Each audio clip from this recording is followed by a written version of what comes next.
Good morning dear students. Plus two class physics के अंदर हम गॉस थ्योरम की आज सेकंड एप्लीकेशन करने जा रहे हैं।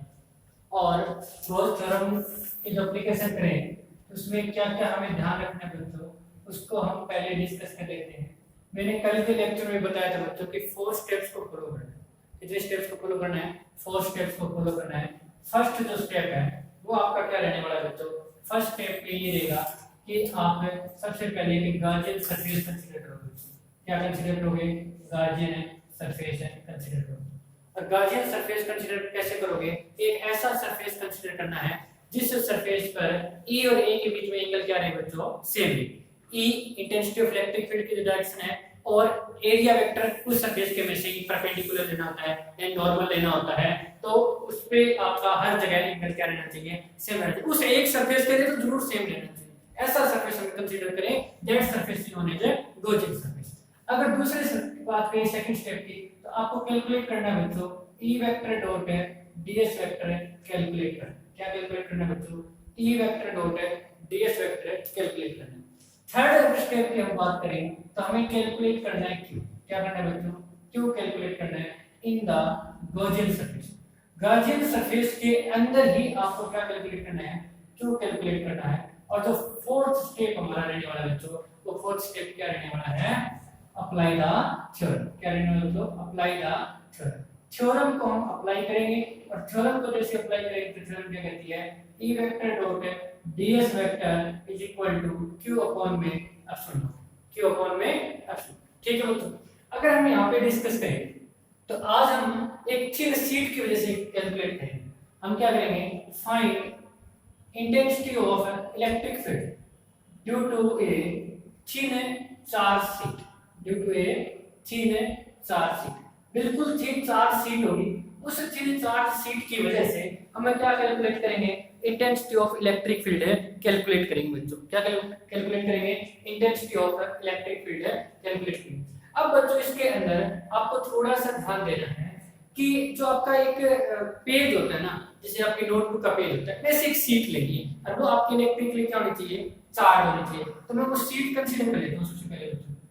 तो ये रही, मान लो मेरे पास है सीट, बिल्कुल थिन है, इसकी थिकनेस को हम नेग्लिजिबल मान के चलेंगे। और ये इलेक्ट्रिकली क्या है? Positive charge. Electrically positive charge है। इस पूरे का सरफेस एरिया कितना है? S है। और इस पे टोटल चार्ज कितना है बच्चों? Q है।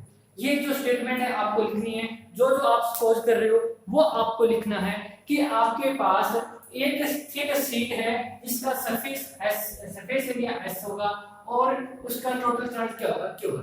पर अब हम वन बाय वन स्टेप पे आते हैं। पहले फर्स्ट स्टेप करेंगे, फिर सेकंड, फिर थर्ड और फिर फोर्थ। अगर इस तरह से हम अगर बढ़े आगे की तरफ तो सबसे पहले हमें गॉसियन सरफेस कंसीडर करना है। अब आपने एक पीवीसी की पाइप देखी होगी बच्चों। पीवीसी की पाइप एक सिलेंडर टाइप होती है ना, जैसे कल किया था हमने बच्चों, है ना? तो हमें क्या करेंगे? उसे जैसे ये मार्कर एक पाइप मान लो, वो इससे में से पास करवा दो बच्चों, ठीक है ना? वो इसमें से क्या करवा दो? पास करवा दो। तो देखो कैसा बनेगा, ये इस तरह से आपको नजर आएगा। ये जो पाइप है वो इस तरह से आपको नजर आएगा। ये इसमें से जैसे हमारे पास है पास में, ये हमारी पाइप होगी, ठीक है? ये सरफेस हमारा गॉसियन सरफेस कहलाता है। अब कहोगे जी ऐसे कैसे गॉसियन सरफेस मान ले? गॉसियन सरफेस का तो आपने ये बोला था कि E और A के बीच में एंगल क्या रहेगा? सेम रहेगा। ठीक कहा आपने। गॉसियन सरफेस के लिए E और A के बीच में एंगल उस सरफेस के लिए एट एनी पॉइंट पे क्या रहेगा? सेम रहेगा। वो पॉइंट चेंज करने से आपके पास उस सरफेस पे चेंज है नहीं होगा बच्चों। तो हमें क्या देखना है? इसका जो एरिया वेक्टर है, और पहली बात एरिया वेक्टर छोड़ो, हम इलेक्ट्रिक डायरेक्शन देख लेते हैं। पॉजिटिव से केस की तरफ बढ़ती बच्चों, बाहर की तरफ बढ़ती है। ये इलेक्ट्रिक फील्ड की डायरेक्शन होगी, ठीक है बच्चों? अब हम क्या करेंगे? इस सरफेस का एरिया वेक्टर देखें जो हमारा कर्व्ड सरफेस है बच्चों। कौन सा सरफेस बच्चों? कर्व्ड सरफेस है। ये हमारा जो सरफेस है ना, वो कैसा है बच्चों? कर्व्ड सरफेस है। और इस कर्व्ड सरफेस के लिए एरिया वेक्टर यहां होगा, ठीक है? ये हमारा फ्लैट 1 नाम दे देता हूं इसको। क्या नाम देता हूं बच्चों? फ्लैट 1। इसका क्या नाम देता हूं? फ्लैट 2। और इस फ्लैट 2 के लिए एरिया वेक्टर की डायरेक्शन ये होगी और इस फ्लैट 2 के लिए एरिया वेक्टर की डायरेक्शन ये होगी। क्यों होगी बच्चों? क्योंकि जो भी सरफेस होगा ना उस सरफेस के परपेंडिकुलर होती है। जैसे ये कर्व्ड सरफेस है, इस कर्व्ड सरफेस पे अगर यहां पे देखो तो एरिया वेक्टर इधर होगा आपके पास, इस फ्लैट सरफेस के लिए एरिया वेक्टर इधर होगा, इस फ्लैट सरफेस के लिए एरिया वेक्टर इधर होगा। यानी जिस भी सरफेस पे आपको एरिया वेक्टर निकालना हो, एरिया वेक्टर उस सरफेस के कैसे होगा, परपेंडिकुलर होगा, मींस नॉर्मल होगा। ठीक है, अब अगर मुझे अब कहीं भी देख लो, किसी भी पॉइंट पे जाके देख लो, ई और ए के बीच में 90 रहने वाला है, इधर ई है, ए इधर है, ए इधर है, ई इधर है, तो किसी भी पॉइंट पे देख सकते हैं, इस पॉइंट पे, इस पॉइंट पे, इस पॉइंट, इस पॉइंट, कहीं भी देख लो, आपका हर सरफेस पे ई और ए के बीच में एंगल क्या रहेगा बच्चों, सेम रहेगा। एंगल क्या रहेगा, सेम रहेगा। तो हम क्या करते हैं भाई, पहला स्टेप तो हमारा कंप्लीट हो गया, यानी जैसा हमने सरफेस कंसीडर किया, जैसा हम चाहते थे वैसा ही बना है। अब हम क्या करेंगे, सेकंड स्टेप के अंदर कैलकुलेट करेंगे close integral of E vector dot ds vector. तो अगर हम इसको ओपन करें, E vector dot ds vector, तो मैंने क्या बताया था, क्लोज निकालने के लिए कुछ नहीं करना, जितने सरफेस है यानी आपकी जो बॉडी है उसको अलग अलग सरफेस के अंदर तोड़ लो और प्रत्येक सरफेस का आप निकाल लो, फिर उन सभी सरफेस का क्या कर दो, सम कर दो। मेरे पास कितने सरफेस है बच्चों, 3 सरफेस है। कौन कौन से, फ्लैट 1, फ्लैट 2 और कर्व सरफेस। फ्लैट 1, फ्लैट 2 और तीसरा कौन सा बच गया, कर्व सरफेस। तो मैं कैसे लिख सकता हूं बच्चों, मैं इसको ऐसे लिख सकता हूं, इंटीग्रल ऑफ फ्लैट 1 के लिए ई vector dot ds vector plus flat 2 के लिए ई vector dot ds vector plus curved surface के लिए ई वेक्टर डॉट ds वेक्टर। ठीक है बच्चों, अब हम एक फार्मूला जानते हैं बच्चों, और वो फार्मूला क्या आपके पास है कि a vector dot b vector किसके होता है बच्चों, ab cos थीटा के बराबर होता है। किसके बराबर होता है बच्चों, ab cos थीटा के बराबर होता है। तो हम इसको अगर ओपन करें, E vector dot ds vector is equal to flat 1 के लिए, फ्लैट 1 के लिए क्या लिखेंगे, E ds cos theta plus flat 2 के लिए क्या लिखूंगा मैं, E ds cos theta plus curved surface के लिए भी क्या लिखूंगा मैं, ई ds cos थीटा।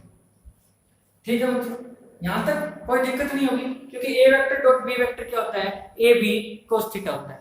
अब हम क्या करेंगे बच्चों, थीटा की वैल्यू पुट करेंगे। इस केस में थीटा कितना देखिए, E vector dot ds vector is equal to integration flat 1 के लिए लिखाएं तो ई ds cos, दोनों इधर ई है, ये देखिए ई की डायरेक्शन इधर है, a की डायरेक्शन भी इधर ही है, दोनों a की डायरेक्शन में, तो थीटा कितना हो जाएगा 0 प्लस फ्लैट 2 के लिए अगर मैं बात करूं तो कितना बन जाएगा, ई ds cos 0 plus curved surface के लिए कितना बन जाएगा बच्चों, ई ds cos 90, क्योंकि ए ई की डायरेक्शन ही है, एरिया वेक्टर की डायरेक्शन ही है, तो एक दूसरे के कैसे हो चाहिए, परपेंडिकुलर है। कैसे हो चाहिए, परपेंडिकुलर है, तो cos 90। अब आपको ये पता होना चाहिए, कल भी दो वैल्यू होती थी, cos 0 की वैल्यू होती है 1 और cos 90 की वैल्यू कितनी होती है बच्चों, 0।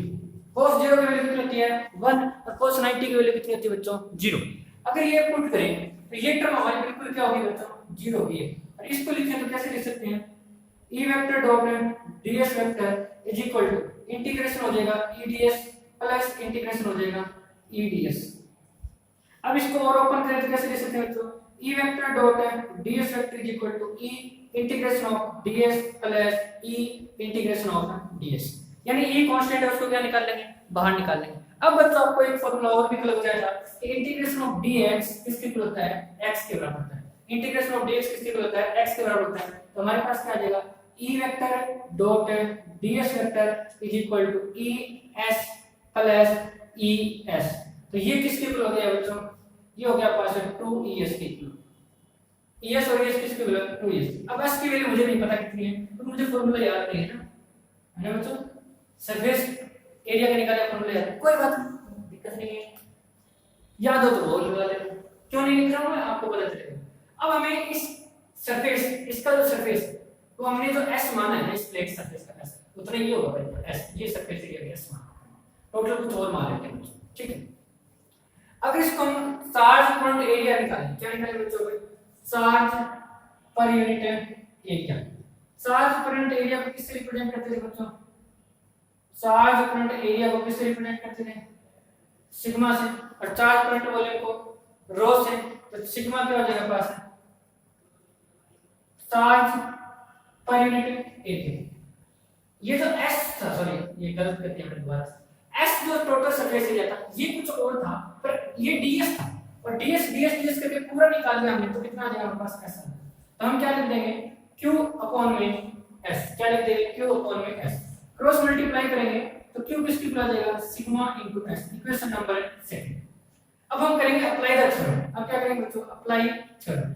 और अब थ्योरम क्या कहती है, थ्योरम ये कहती है कि integral of E vector dot DS vector is equal to Q upon में एप्सिलॉन। इक्वेशन नंबर 3 फर्स्ट से 2es आ जाएगा, E vector dot DS vector किस इक्वल आ जाएगा तो 2es की इक्वल आ जाएगा प्लस q अपॉन में एप्सिलॉन नॉट। तो q की वैल्यू कितनी आ जाएगी, सॉरी इक्वल q की वैल्यू कितनी आ जाएगी sigma into s divide by epsilon. s से s क्या हो जाएगा, कैंसिल हो जाएगा। ठीक है, तो मेरे पास e की वैल्यू कितनी आ जाएगी सिग्मा अपॉन में 2 एप्सिलॉन नॉट। e की वैल्यू कितनी आ जाएगी बच्चों सिग्मा अपॉन में 2 एप्सिलॉन नॉट। e की वैल्यू कितनी आ जाएगी बच्चों सिग्मा अपॉन में 2 एप्सिलॉन नॉट आ जाएगी बच्चों। यहां तक कोई दिक्कत हो देख लीजिए, फिर से रिपीट करवा देता हूं आपको। हमने एक गार्जियन सरफेस कंसीडर किया, उसके कल वाला ही 3 सरफेस थे, एक फ्लैट 1 था, एक फ्लैट 2 था, एक क्या था हमारे पास है कर्व्ड सरफेस था, और टोटल सरफेस एरिया s मान लिया और चार्ज हमने कितना मान लिया q मान लिया। तो e vector dot ds vector निकालना है सेकंड स्टेप में, और सेकंड स्टेप क्या करती है फ्लैट 1 का प्लस फ्लैट 2 का फिर कर्व्ड का तीनों का अगर निकाल के जोड़ दो तो क्लोज इंटीग्रल के बराबर ही आ जाएगा। तो मैंने इसको ओपन कर लिया, a vector dot b vector क्या होता है बच्चों a b cos थीटा होता है, क्या लिखो e ds cos theta e ds cos theta e ds cos theta. अब आप फ्लैट 1 के लिए निकाल लो तो एरिया वेक्टर इधर है, इलेक्ट्रिक फील्ड है, दोनों एक ही डायरेक्शन में, थीटा कितना हो जाएगा 0। फ्लैट 2 की बात करें तो ई वेक्टर की डायरेक्शन ये है, ए वेक्टर की डायरेक्शन भी ये, दोनों फिर सेम डायरेक्शन में, तो फिर निकल कितना हो जाएगा 0। और ये जब बात करें तो इसका एरिया वेक्टर ऊपर की तरफ है, ई वेक्टर इस डायरेक्शन में 90 बन रहा है, तो cos है 90, cos 0 की वैल्यू होती है 1, तो e ds ये टोटल टर्म क्या हो जाएगी 0। e बाहर निकाल लिया, इंटीग्रेशन ऑफ ds ds का इंटीग्रेशन हो जाएगा s टोटल आ गया, integration of ds s es और es कितना आ जाएगा 2es। हम चार्ज पॉइंट एरिया निकालने तो हमें क्यों निकालना है, तो इस पूरे पे क्या मुझे इतने एरिया के अंदर निकालना है ना, कितना चार्ज है इस एरिया के अंदर कितना चार्ज है वो कैलकुलेट करना है। ठीक है बच्चों, तो क्या करेंगे पर यूनिट एरिया निकालने तो हमें पता चल जाएगा, तो क्या हो जाएगा rho is equal to q upon में s, तो q क्या हो जाएगा sigma into s, sorry sigma rho बोल गया क्या गलती है सिग्मा। अब थ्योरम अप्लाई करेंगे, उसके अंदर वैल्यू पुट कर देंगे, e vector dot ds vector की वैल्यू 2es है, q की वैल्यू सिग्मा इनटू s है डिवाइड बाय एप्सिलॉन है, s से s कैंसिल हो जाएगा, तो आपका e किस इक्वल हो जाएगा सिग्मा अपॉन 2 एप्सिलॉन के बराबर। ठीक है कर लोगे यहां तक। अब देखिए नेक्स्ट क्या कहता है हमारे पास, इसको रब कर देता हूं, ना समझ आए तो वीडियो को बैक करके देख लेना एक बार, कभी प्रॉब्लम रहती है तो आपके मेरे नंबर आपके पास है, आप पूछ सकते हो। ठीक है, अगर कोई छोटी मोटी मिस्टेक है बोलने में तो आप थोड़ा सा उसको ध्यान से चेक कर लेना। ठीक है, कोई सिग्मा को अगर रो बोल गया हो तो कोई बड़ी बात नहीं है वैसे। ठीक है, पर गलती है ना, चलो कोई बात नहीं सुधारेंगे। तो e is equal to sigma upon में 2 एप्सिलॉन नॉट हो गया। अब आप क्या करेंगे बच्चों, ये जो थिन शीट है, ये कितनी हो 2 थिन शीट हो, कितनी थिन शीट हो 2 थिन शीट हो, और दोनों ही थिन शीट के बीच में कोई गैप ना हो, तब कितना बनेगा। तो आपको पता है बच्चों एक की वजह से कितना था, जैसे फर्स्ट प्लेट की वजह से कितना आएगा सिग्मा अपॉन 2 एप्सिलॉन। अच्छा मैं क्या कंसीडर कर लेता हूं, केस सुनिए मैं क्या करते हैं, 2 पैरेलल थिन शीट है, पहली बात दोनों क्या है पैरेलल थिन शीट है। दूसरा charge density same, charge density क्या रख दी मैंने सेम, जो कि सिग्मा है, चार्ज डेंसिटी भी क्या रख दी बच्चों सेम रख दी जो कि सिग्मा है, और सरफेस एरिया जो है वो भी इक्वल है, दोनों पे चार्ज भी इक्वल है, इलेक्ट्रिकली जो चार्ज है वो भी कैसे हैं इक्वल है। ठीक है बच्चों, दो जैसे आप ना एक ही नोटबुक के 2 पेज ले लो और दोनों को आपस में चिपका, एक ही नोटबुक के 2 पेज ले लो और दोनों को आपस में चिपका दो, वो बात करें बिल्कुल सकारात्मक है। तो दोनों का सरफेस एरिया सेम होगा, दोनों पे चार्ज भी क्या लिखना है सेम लिखना है, चार्ज पॉइंट एरिया भी क्या हो जाएगा सेम, चार्ज डिस्टेंस सेम। तो फर्स्ट की वजह से कितना बनेगा सिग्मा अपॉन 2 एप्सिलॉन, तो e2 सेकंड प्लेट का भी कितना बनेगा, ये फार्मूला डायरेक्ट याद रख लेंगे सिग्मा अपॉन 2 एप्सिलॉन। तो नेट कितना बनेगा दोनों की वजह से कितना बनेगा e1 प्लस e2, तो e net is equal to कितना आ जाएगा sigma upon 2 epsilon naught plus sigma upon 2 epsilon naught. ठीक, e नेट किसके इक्वल आ जाएगा एलसीएम कितना आ जाएगा 2 एप्सिलॉन, सिग्मा प्लस सिग्मा कितना आ जाएगा 2 सिग्मा, 2 से 2 क्या आ जाएगा कैंसिल, तो नेट कितना बच जाएगा पास सिग्मा अपॉन में एप्सिलॉन। कितना बन जाएगा बच्चों, सिग्मा अपॉन में एप्सिलॉन नॉट। ठीक है बच्चों, कर लोगे यहाँ तक है? कोई प्रॉब्लम नहीं होगी आई थिंक, है ना? कर लोगे? बड़े इसमें स्पेशल केस करते हैं बच्चों, इसमें क्या करते हैं, कुछ और स्पेशल केस करते हैं, और वो स्पेशल केस क्या है उनकी चर्चा करते हैं। देखिए स्पेशल केस की बात कर लेते हैं। अगर हम स्पेशल केस की बात करें तो स्पेशल केस में पहला मैं कंसीडर करके चल रहा हूं केस फर्स्ट, और वो केस फर्स्ट क्या रहने वाला है, two thin electrically charge, two thin sheet लेनी है, टू प्लेट ले सकते हो, मतलब शीट को क्या हो सकते है, प्लेट बोल सकते हो, जो कि इलेक्ट्रिकली क्या है, charge. Both are electrically positive charge, both are electrically positive charge, और दोनों ही कैसी है बच्चों, इलेक्ट्रिकली पॉजिटिव चार्ज है, दोनों ही कैसी है बच्चों, इलेक्ट्रिकली पॉजिटिव चार्ज है। ठीक है, दोनों ही कैसी है, इलेक्ट्रिकली पॉजिटिव चार्ज है। और अगर ये इलेक्ट्रिकली पॉजिटिव चार्ज है तो इसमें हमें नेट इलेक्ट्रिक फील्ड निकालना है। जैसे मान लीजिए इस पे भी पॉजिटिव चार्ज, और जो दूसरी शीट कंसीडर करके चल रहा हूं उस पे भी पॉजिटिव चार्ज है, दूसरी शीट जो कंसीडर करके चल रहे हैं उससे भी कौन सा चार्ज है, पॉजिटिव। और दूसरा केस ये रहेगा कि आपके पास अपोजिटिव चार्ज, एक तो सेम। अच्छा मैंने इसमें प्लस डाला दिखा दिया, इसमें प्लस कौन दिखा दिया, इसका मतलब चार्ज डेंसिटी अलग होगी ना बच्चों। हम केस बना लेंगे फर्स्ट, सो केस के अंदर केस बना लेंगे, सुपर केस बना लेंगे, कोई बात नहीं। देखिए ये फर्स्ट प्लेट है, इसकी वजह से जो इलेक्ट्रिक फील्ड बनेगा इधर वो E1 बनेगा, इसकी वजह से जो इधर बनेगा वो भी E1 बनेगा, कोई दिक्कत, पॉजिटिव से बाहर की तरफ होता है। चलो इसका जो सरफेस एरिया वो सेम है, इसकी चार्ज डेंसिटी सिग्मा 1 मान लेते हैं, इसकी चार्ज डेंसिटी सिग्मा 2 मान लेते हैं, अलग अलग मान लेते हैं। इसका अगर बात करें तो E2 होगा इधर, और इधर बात करें तो आपका ये E2, ये E1 की डायरेक्शन है और ये आपकी E2 की डायरेक्शन है।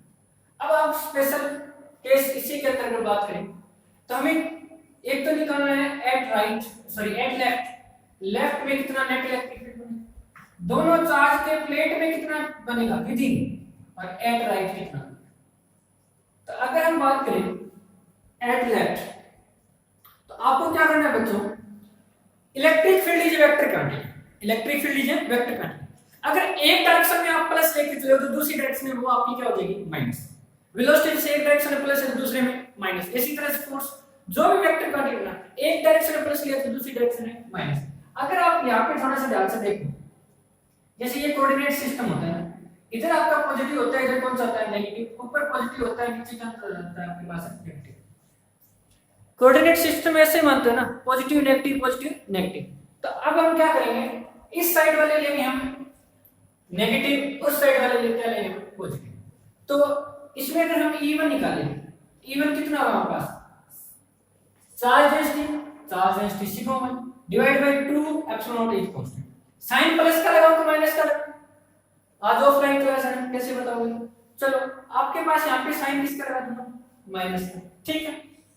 अगर E2 निकालो तो वो कितना आएगा बच्चों, माइनस सिग्मा 2 अपॉन में 2 क्योंकि E2 भी तो है।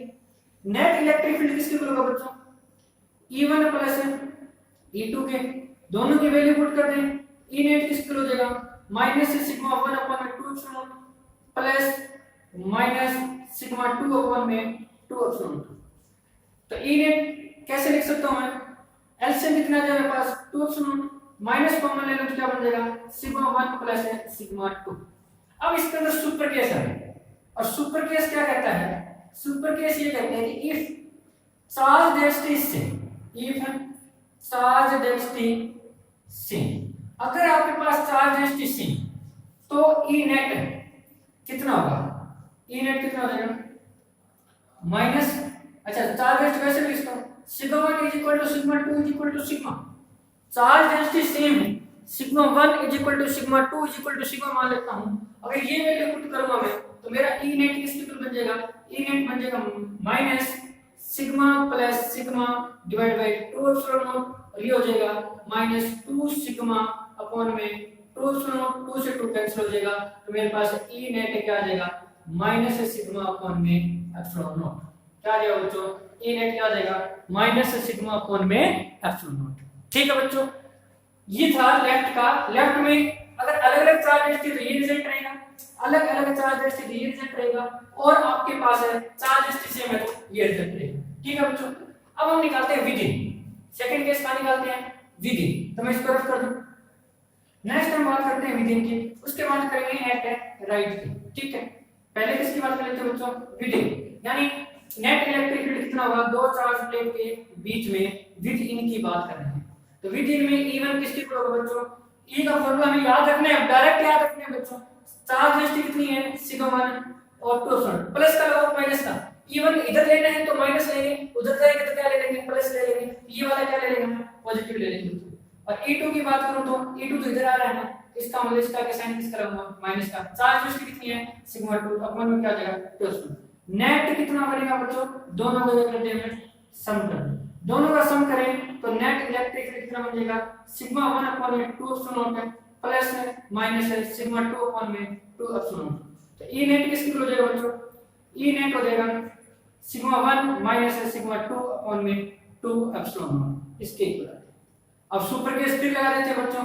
सुपर केस वही है कि if charge density same, if charge density same, अगर चार्ज डेंसिटी कैसी बच्चों सेम, सेम का मतलब है सिग्मा 1 किसकी इक्वल सिग्मा 2 और वो किसकी इक्वल मान लेते हैं, तो एक वैल्यू मान लेते हैं सिग्मा। ई नेट है किसकी इक्वल हो जाएगा sigma minus sigma divide by 2 epsilon not. E net किसकी इक्वल हो जाएगा 0, किसकी इक्वल हो जाएगा बच्चों 0। लेफ्ट साइड में कितना है बच्चों, लेफ्ट साइड में आया मेरे पास है माइनस सिग्मा अपॉन में एप्सिलॉन नॉट। लेफ्ट में कितना आया माइनस में सिग्मा अपॉन में एप्सिलॉन नॉट, और विद इन में कितना आया आपके पास है 0। तो राइट में कितना आया वो चेक कर लेते हैं। लास्ट है बस, समझ में आ गया क्या,